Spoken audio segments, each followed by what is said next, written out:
ജീവിക്കാനുള്ളത് നൽകുന്ന ഒട്ടേറെ പേരുണ്ടാകും. എന്നാൽ ജീവൻ നൽകുന്നതും ജീവിതം നൽകുന്നതും കുറച്ച് പേർ മാത്രമേ ഉണ്ടാവുകയുള്ളൂ. Hi, hello, good morning. എല്ലാവരും സുഖമായിരിക്കണമല്ലോ. ഞാനും സുഖമായിരിക്കുന്നു. എന്തൊക്കെയുണ്ട് നിങ്ങളുടെ വിശേഷങ്ങൾ?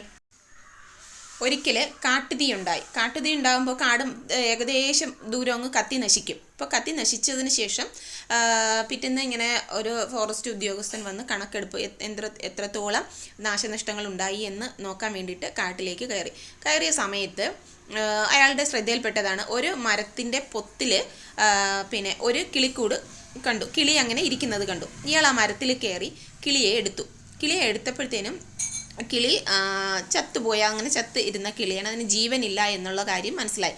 എടുത്ത സമയത്താണ് നോക്കിയപ്പോൾ അതിൻ്റെ ചിറകിനടിയിൽ കുഞ്ഞുങ്ങൾ ഉണ്ടായിരുന്നു. ആ കുഞ്ഞുങ്ങൾക്ക് ജീവനുണ്ട്. അപ്പം തൻ്റെ ജീവൻ കളഞ്ഞ് തീയും പുകയും ഒന്നും അടിക്കാതെ തൻ്റെ കുഞ്ഞുങ്ങളെ രക്ഷപ്പെടുത്തുന്നതിന് വേണ്ടിയിട്ട് ആ കുഞ്ഞുങ്ങളെ ആ ചിറകിനടിയിൽ ഒതുക്കി അമ്മക്കിളിയുടെ ജീവൻ പോയ ഒരു സംഭവമാണ്. അപ്പോൾ അതുപോലെ ജീവിതം മറ്റുള്ളവർക്ക് വേണ്ടിയിട്ട്, അല്ലെങ്കിൽ സ്വന്തം മക്കൾക്കോ അല്ലെങ്കിൽ വേണ്ടപ്പെട്ടവർക്കോ ഒക്കെ വേണ്ടിയിട്ട് ജീവനും ഒക്കെ കളയുന്ന ഒട്ടേറെ പേരുണ്ട്. അതുപോലെ തന്നെ എന്തെങ്കിലുമൊക്കെ നമ്മുടെ നാടുകളിൽ അപകടങ്ങളൊക്കെ വരുന്ന സമയത്ത് അതായത് സ്വന്തം ആരോഗ്യത്തെ അല്ലെങ്കിൽ സ്വന്തം ജീവനെ പോലും നോക്കാതെ ഒരുപാട് ആൾക്കാർ രക്ഷാപ്രവർത്തനത്തിന് ഇറങ്ങുന്നുണ്ട്. അതിൽ തന്നെ ഒരുപാട് പേർക്ക് എന്തെല്ലാം അപകടങ്ങൾ പറ്റുന്നുണ്ട്. അപ്പോൾ ഒരു നിമിഷം സ്വന്തം ആരോഗ്യം അല്ലെങ്കിൽ സ്വന്തം ജീവനെ നോക്കി പിന്മാറിയിരുന്നെങ്കിൽ എന്തെങ്കിലും നമുക്ക് രക്ഷാപ്രവർത്തനം നടത്താൻ കഴിയുമോ? അങ്ങനെയൊന്നും നടത്താൻ കഴിയില്ല. അപ്പം അതൊക്കെ ഒരു വിധി പോലെയാണ്. നമുക്കൊരു അത്യാവശ്യം വരുന്ന സമയത്ത് ആരാണോ എവിടെ നിന്നുള്ള ആൾക്കാരാണോ എന്നൊന്നും നമുക്കറിയാൻ പറ്റില്ല. നമുക്ക് ഒരു ആവശ്യം വരുന്ന സമയത്ത് നമുക്ക് മുൻപരിചയമൊന്നും ഇല്ലാത്ത ആൾക്കാരായിരിക്കും ഒരുപക്ഷെ നമുക്ക് സഹായത്തിന് വരുന്നത്. അത് എവിടെയുള്ള ആൾക്കാരാണോ എന്നൊന്നും നമുക്കറിയാൻ പറ്റില്ല. അങ്ങനെ എൻ്റെ ജീവിതത്തിൽ വന്നൊരു അനുഭവം ഞാൻ പറയാം. ഞാൻ അമ്മയ്ക്ക് സുഖമില്ലാതെ കുറച്ച് ദിവസം എൻ്റെ വീട്ടിൽ പോയി നിന്നു. അങ്ങനെ സമയത്ത് ഇത് നമ്മുടെ കരിയിലേക്ക്, അതായത് റബ്ബറിൻ്റെ ഇലയൊക്കെ ഉണങ്ങി വീഴുന്ന ഒരു സമയമായിരുന്നു കേട്ടോ. അപ്പോൾ തൂത്തല് നമ്മൾ രാവിലെ തൂത്ത് കഴിഞ്ഞാലും കുറച്ച് കഴിയുമ്പോൾ വീണ്ടും ഇങ്ങനെ കരിയില നിറഞ്ഞു കിടക്കും. അങ്ങനെ ഇരുന്നപ്പോൾ ഞാൻ എന്ത് ചെയ്തു, തൂത്തിട്ട് ഒരു വഴിയാകുന്നില്ല. ഞാനിങ്ങനെ ഈ ഇല വന്ന് വീഴുന്നിടത്ത് ഓടയിൽ അങ്ങ് തീയിട്ടു. ഈ തീ കത്തി കുറേ ആയി. അപ്പം ഞാൻ അതിൻ്റെ പുറകെ നിൽക്കണ്ടല്ലോ എന്ന് വിചാരിച്ചിട്ട് ഞാൻ പോയി വീടിനകം തൂക്കാൻ പോയി. വീടിനകം തൂത്തിട്ട് വന്നപ്പോൾ വീണ്ടും അതൊരു മുക്കാൽ ഭാഗത്തോളം എത്തി. വീണ്ടും ഞാൻ പോയിട്ട് വന്ന് നോക്കിയപ്പോൾ തീ അവിടെ ഒന്നും കാണാനില്ല. ഇത് കത്തി എന്ത് ചെയ്തു, റബ്ബറിലോട്ട് അങ്ങ് ഈ നമ്മുടെ കല്ലുകെട്ടുണ്ടല്ലോ അതൊക്കെ കടന്ന് അങ്ങ് വിളയിലോട്ട് കയറി അവിടെ മൊത്തം അങ്ങ് കത്തിയിട്ട് റബ്ബറിലൊക്കെ കത്താൻ തുടങ്ങി. ഞാൻ അവിടെ കിടന്ന് വിളിച്ചിട്ട് ആരെങ്കിലും വിളി കേൾക്കാനുണ്ടോ? അവിടെ ആരുമില്ല. അച്ഛനും അമ്മയൊക്കെ അങ്ങ് കടയിലായിരുന്നു. അതുകൊണ്ട് വീട്ടിൽ അച്ഛമ്മയും ഞാനും മാത്രമേ ഉണ്ടായിരുന്നുള്ളൂ. അച്ഛമ്മ വിളിച്ചിട്ട് ആരും വിളിയാക്കാനോ, ഞാനും അച്ഛമ്മയും കൂടെ അവിടെ വിളിച്ചിട്ട് ആരും വിളിയാക്കാനൊന്നുമില്ല. അങ്ങനെ അങ്ങനെ സങ്കടം വന്നു എനിക്ക്.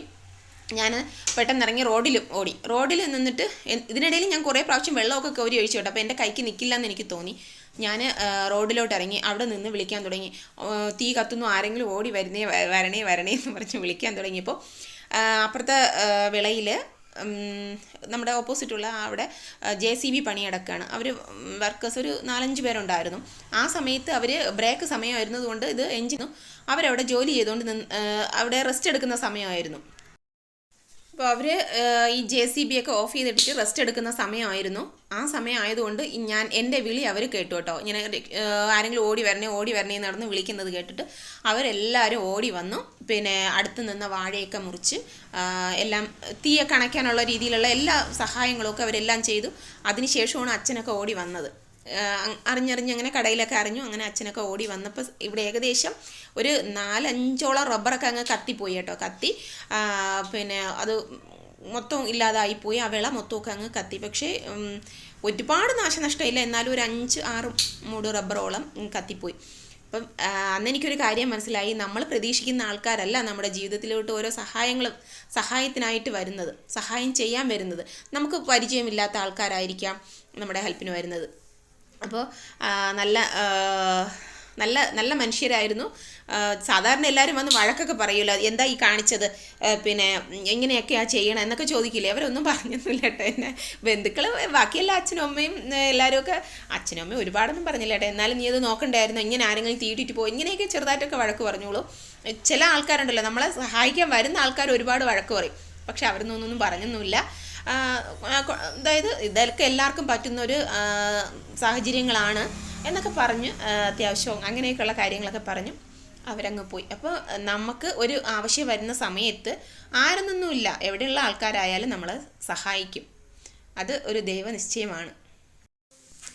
നമ്മുടെ ഹോസ്പിറ്റലുകളിലൊക്കെ നമ്മൾ പോകുമ്പോഴത്തേനും പെട്ടെന്ന് നമുക്ക് ബ്ലഡിൻ്റെയൊക്കെ ആവശ്യം വരികയോ അങ്ങനെ എന്തെങ്കിലുമൊക്കെ വരുമ്പം നമുക്കൊരു മുൻപരിചയമില്ലാത്ത ആൾക്കാരായിരിക്കും അവിടെ ഹെൽപ്പ് ചെയ്യാൻ വരുന്നത്. ഈ ഇപ്പം വാട്സപ്പും കാര്യങ്ങളൊക്കെ ഉള്ളതുകൊണ്ട് എല്ലാവരും കുറേ നമ്പറുകളൊക്കെ സേവ് ചെയ്ത് വെച്ചിട്ടുണ്ടാവില്ല. അതിൽ നമുക്ക് പരിചയമുള്ള ആൾക്കാരാണോ വന്ന് ബ്ലഡൊക്കെ ഡൊണേറ്റ് ചെയ്യണത്? അപ്പോൾ അറിഞ്ഞൂടാത്ത ആൾക്കാരായിരിക്കും ഒരുപാട് പേര് വന്ന് നമുക്ക് ഓരോ കാര്യങ്ങൾക്കൊക്കെ സഹായങ്ങൾ നൽകുന്നതല്ലേ. ഇന്നത്തെ എൻ്റെ വിശേഷങ്ങളും വീഡിയോയും ഇത്രയേ ഉള്ളൂ. പുതിയ വിശേഷങ്ങളും പുതിയ വീഡിയോയുമായി നിങ്ങളുടെ മുന്നിൽ വീണ്ടും വരും. അതുവരെ നിങ്ങളുടെ സ്വന്തം കാർത്തു. Bye bye.